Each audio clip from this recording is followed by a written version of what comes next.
kabar pemirsa? Sejumlah peristiwa telah kami rangkum untuk Anda dalam AJK News Report Indonesia Sore. Bersama saya, Dian Novitasari.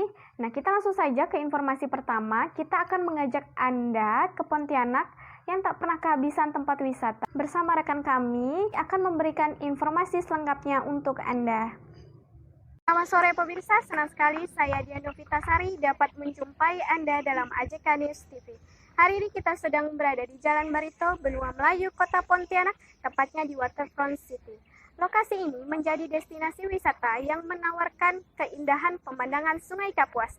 Dan yang seperti Anda lihat, tepatnya di belakang saya, terdapat berbagai macam aktivitas yang dilakukan oleh para pengunjung yang berada di lokasi ini. Untuk informasi selengkapnya, berikut laporannya untuk Anda. Waterfront City yang berlokasi di Jalan Barito, Benua Melayu Laut, Kota Pontianak, merupakan salah satu tempat wisata alternatif untuk menikmati pemandangan sungai terpanjang di Indonesia, yaitu Sungai Kapuas. Waterfront City dibangun oleh pemerintah Kota Pontianak mulai tahun 2017 lalu dan diresmikan awal tahun 2019. Tempat wisata ini dibangun di tepian Sungai Kapuas yang terbentang di kedua sisi sungai tersebut. Waterfront City yang didirikan sejak 3 tahun lalu ini menjadi wisata pilihan untuk masyarakat sekitar dan umum. Karena tak hanya untuk berwisata, tempat ini juga dijadikan arena olahraga dan keindahannya dapat dijadikan untuk spot foto. Waterfront City Pontianak ini dibangun dengan panjang sekitar 600 meter dengan lebar kira-kira 8 meter. Tentunya cocok untuk jalur berolahraga dan jalan-jalan santai karena rute lintasannya yang cukup panjang. Selain itu, pemerintah kota juga menyediakan beberapa fasilitas infrastruktur di sepanjang waterfront, mulai dari tempat sampah, tempat duduk dengan jumlah banyak, musola, pos kepolisian, rambu jalur darurat, panel indeks, kualitas udara, hingga jalur kuning khusus untuk tunanetra demi kenyamanan para pengunjung. Waterfront City tidak hanya untuk bersantai ataupun olahraga saja. Di sana juga menawarkan wisata air seperti kano dan juga kapal besar. Tentunya dengan tarif yang relatif murah, yaitu sekitar 10 sampai 15 ribu rupiah per orangnya. Pengunjung yang menaikinya akan dibawa keliling sekitaran Sungai Kapuas. Waktu yang cocok untuk berkunjung ke waterfront ialah di waktu sore hari hingga malam hari, karena selain dapat menikmati matahari terbenam, di sepanjang jalan juga disuguhkan dengan kuliner khas Kalimantan Barat yang terbentang sepanjang waterfront ini. Wisata waterfront ini oleh pemerintah kota akan dijadikan wisata ikonik karena dinilai membuat kedekatan yang kuat antara warga dengan sejarah Sungai Kapuas. Nah, sekarang kita sedang bersama salah satu pengunjung yang ada di Waterfront City Kota Pontianak. Maaf sebelumnya Kak, selamat sore. Sebelumnya siapa nama kakak? Nama saya Lilis Septiani. Oke, Kak Lilis. Nah, saya ingin tahu nih gimana sih pendapat kakak nih, ataupun apa sih alasan kakak datang ke sini di Waterfront City ini? Kayak sekedar berkunjung aja, jalan-jalan gitu. Soalnya kan kebetulan ada keluarga yang datang, jadi bawa jalan-jalan aja. Memilih Waterfront City ini itu kenapa? Untuk datang ke sini. Saya ya di sini tuh kayak terasa fresh banget gitu. Dan juga bisa meluangkan pikiran kalau misalkan lagi bosan di rumah, makanya saya pergi ke sini. Kadang sama keluarga, kadang saya sendiri sama teman-teman. Intinya kalau di sini tuh enak gitu kalau untuk nongkrong. Demikian yang dapat kami sampaikan. Saya Dian Novitasari dan rekan kerja yang bertugas melaporkan untuk AJK News TV.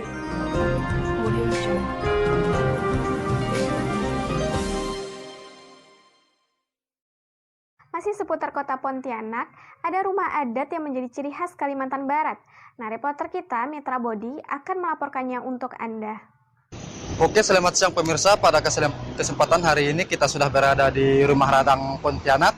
Kali ini kita akan membahas apa saja yang menjadi daya tarik dari Rumah Radang ini sendiri, sehingga bisa mengundang para wisatawan luar atau pengunjung dari luar yang datang di Rumah Radang ini, baik itu dari luar maupun dari dalam Kalimantan.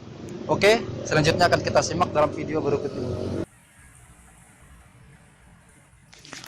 Rumah Radang merupakan rumah panjang yang menjadi rumah adat bagi suku Dayak yang berada di Provinsi Kalimantan Barat.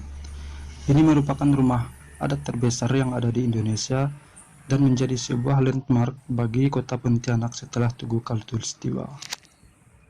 Letak rumah Radang ini terletak di komplek perkampungan budaya di Jalan Sultan Syahrir, Kota Baru, Pontianak, menjadikan rumah Radang sebagai ikon baru kota Pontianak setelah Tugu Katulistiwa. Rumah adat raksasa tersebut telah diresmikan oleh Gubernur Kalimantan Barat pada tahun 2013 silam. Dengan demikian, kehadiran rumah Radang ini memberikan arti positif bagi pengembangan pariwisata di Pontianak dan juga Kalimantan Barat secara umumnya. Pemanfaatan rumah Radang ini untuk kegiatan seni dan budaya yang tentunya akan menarik wisatawan untuk terus berkunjung. Rumah adat ini mampu menampung 600 orang di ruang utamanya, sementara untuk halamannya juga didesain cukup luas untuk digunakan sebagai aktivitas budaya lainnya. Rumah adat raksasa kebanggaan masyarakat Dayak ini terbuat dari kayu ulin yang ukurannya sangat besar dan panjang, sangat megah dan indah dipandang.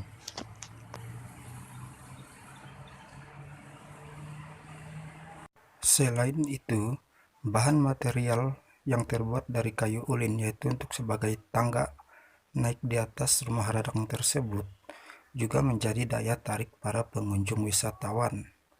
Selain itu, lukisan-lukisan atau ukiran yang melekat pada dinding yang sangat unik sekali, sangat menarik para wisatawan untuk pergi mengetahui lukisan-lukisan tersebut.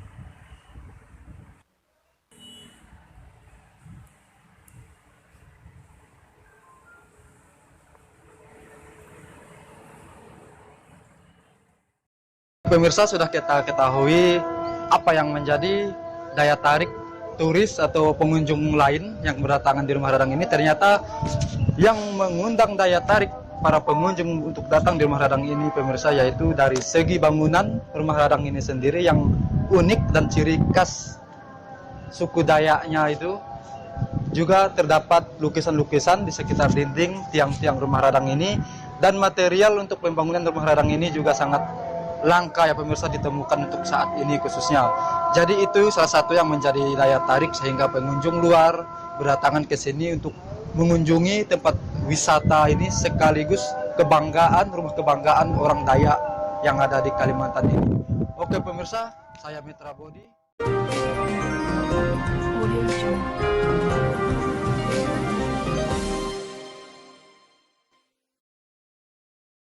Nah, berita selanjutnya masih dalam seputar Pontianak.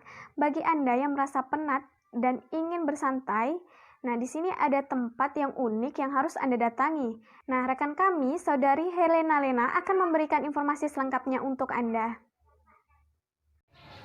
Selamat siang pemirsa, bertemu lagi bersama saya Helena Lena di News AJK. Sekarang kita berada di salah satu kafe yaitu yang berada di kota Pontianak, yaitu Cafe Ceria. Yaitu tepatnya berada di Jalan Kota Baru, Gang Rawasari 1, yang lebih tepatnya berada di depan Akjaya. Kafe ini menjadi kafe terlaris di Kota Baru karena keistimewaannya di kafe ini membuat para pengunjung bisa merasakan kenyamanan. Ada beberapa tanaman yang menghiasi beberapa lingkungan kafe dan ada kicauan burung yang menghiasi juga. Bagi pengunjung yang membawa anak-anak, di kafe ini disediakan juga beberapa permainan untuk anak-anak.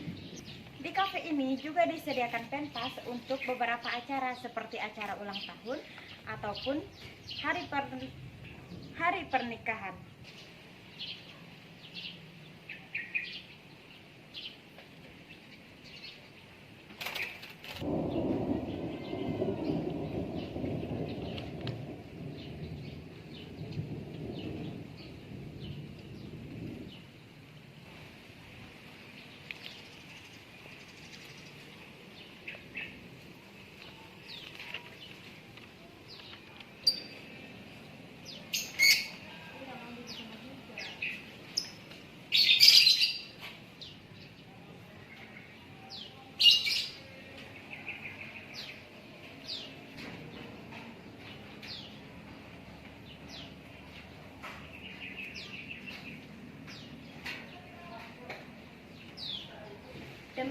sekilas info yang dapat saya sampaikan. Saya Helena Lena mengundurkan diri dan saya kembalikan ke studio.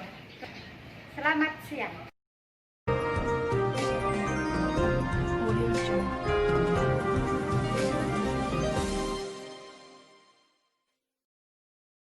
Nah, setelah cuplikan berita tadi, kita akan lanjut ke Kabupaten Mempawah. Nah, rekan kami, Saudari Erika Fujianti akan menginformasikannya untuk Anda. Assalamualaikum warahmatullahi wabarakatuh. Selamat siang pemirsa. Senang sekali saya Erika Fujianti dapat kembali bertemu Anda dalam program kesayangan kita AJK News TV. Nah, pada kesempatan kali ini saya sedang berada di salah satu destinasi wisata alam terbaru di Kabupaten Mempawah, yaitu tepatnya terletak di Jalan Nelayan, Desa Sungai Bakau Besar Laut, Kecamatan Sungai Pinyuh, Kabupaten Mempawah. Nah, Taman Mangrove ini pertama kali dibangun pada tahun 2018, tepatnya di bulan November. Kemudian mulai dioperasikan pada bulan Maret, tepatnya tahun 2019.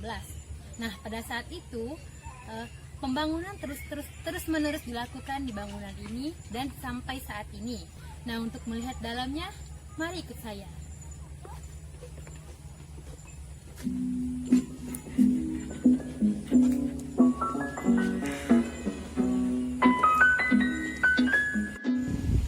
Nah, pemirsa, ketika kita sudah memasuki Taman Mangrove ini, kita akan disuguhi dengan pemandangan indah seperti tanaman bakau yang hidup liar dan sehat di sini, serta sejuknya angin laut yang berhembus menyentuh tubuh kita.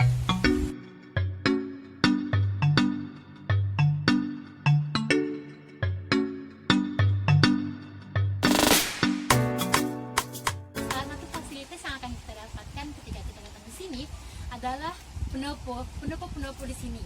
Karena di sini terdapat beberapa pendopo yang memungkinkan kita untuk duduk serta istirahat di sini bersama teman-teman kita atau keluarga kita. Nah, setelah itu di bagian ujung dari mangrove ini kita akan bertemu langsung dengan laut yang indah.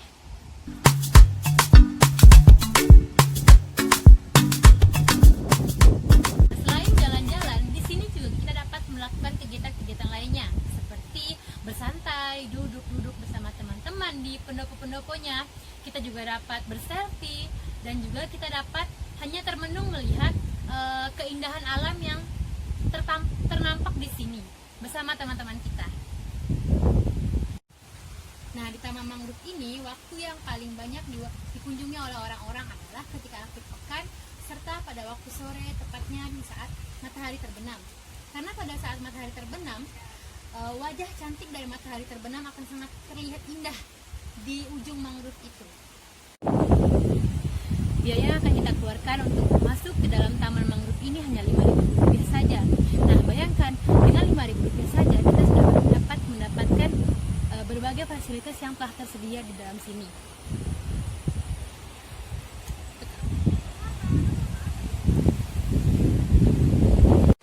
Baiklah pemirsa, hanya sekian yang dapat saya sampaikan.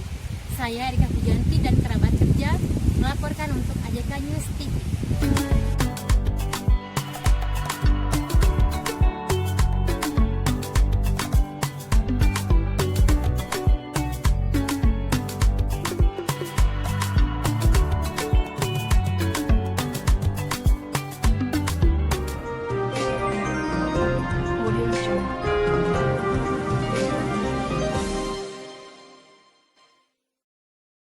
Nah, informasi selanjutnya, kondisi saat ini mengenai jalan penghubung yang berada di Kabupaten Sambas. Kepada rekan kami, Saudari Monica akan memberikan informasinya untuk Anda. Berikut cuplikannya. Selamat siang pemirsa, Jumat 2 Oktober 2020, seputar info kembali hadir di sela aktivitas Anda bersama saya Monica Febrianti yang akan memberikan berita-berita terbaru dan teraktual. Ya, tepat di belakang saya ini kita bisa melihat kondisi jalan yang begitu rusak dan banyak sekali genangan air. Dan ini satu-satunya jalan yang menghubungkan dua wilayah, yaitu Tebas dan Maribas. Untuk informasi selengkapnya, berikut liputannya untuk Anda. Kondisi jalan yang menghubungkan dua wilayah Kecamatan Tebas dan Maribas itu rusak parah.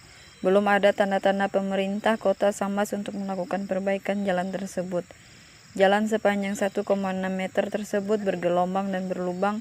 Selain itu, kerusakan jalan Sungai Seluang ini menyebabkan polusi udara yang berasal dari debu-debu karena gerusan jalan.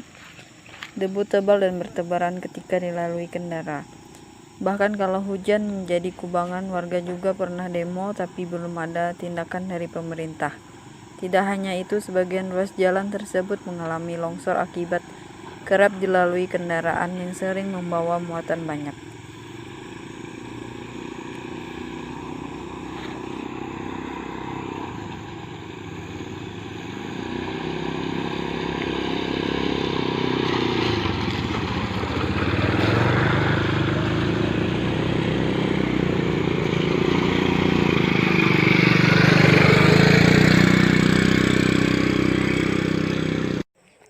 Di sini sudah ada Bapak Erik bersama saya.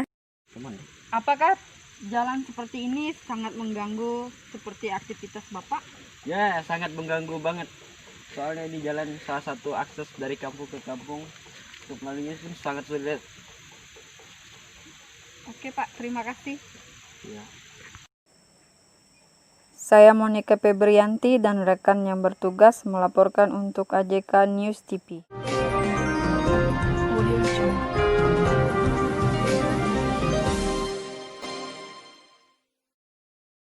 Nah, setelah cuplikan tadi, kita langsung saja beranjak ke Kabupaten Sanggau. Nah, Kabupaten Sanggau memiliki objek sejarah yaitu Keraton Suryanegara. Nah, berikut cuplikannya. Assalamualaikum warahmatullahi wabarakatuh. Selamat siang pemirsa. Kamis 1 Oktober 2020. Sekarang kita sedang berada di Keraton Suryanegara Kabupaten Sanggau, Kalimantan Barat. Bisa dilihat di belakang saya banyak benda-benda peninggalan sejarah yang disimpan di Keraton Suryanegara Kabupaten Sanggau, seperti gong, penginang, kuali, Al-Quran tulis tangan, ada juga lonceng, meriam naga, peti besi, baju-baju temurun raja dan ratu, dan juga terdapat keris-keris pusaka peninggalan sejarah di Keraton Suryanegara Kabupaten Sanggau. Selain peninggalan-peninggalan sejarah, setiap tahunnya Istana Keraton Suryanegara Sanggau juga melakukan acara Festival Paraje. Seperti yang bisa Anda lihat di sini, acara Festival Budaya Paraje ketiga Istana Suryanegara bulan Juni 2011. Di sana ada raja dan pasukan-pasukannya. Setelah itu kita akan menuju singgasana Ratu dan Raja Istana Suryanegara Kabupaten Sanggau.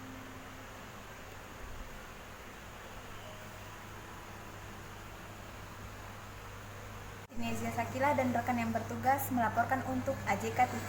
Kembali kepada Dian Novitasari di studio. Itu tadi sejumlah peristiwa yang telah kami rangkum dalam AJK News Report Indonesia Sore. Terima kasih atas perhatiannya. Saya Dian Novitasari. Selamat sore dan sampai jumpa. Audio Jungle.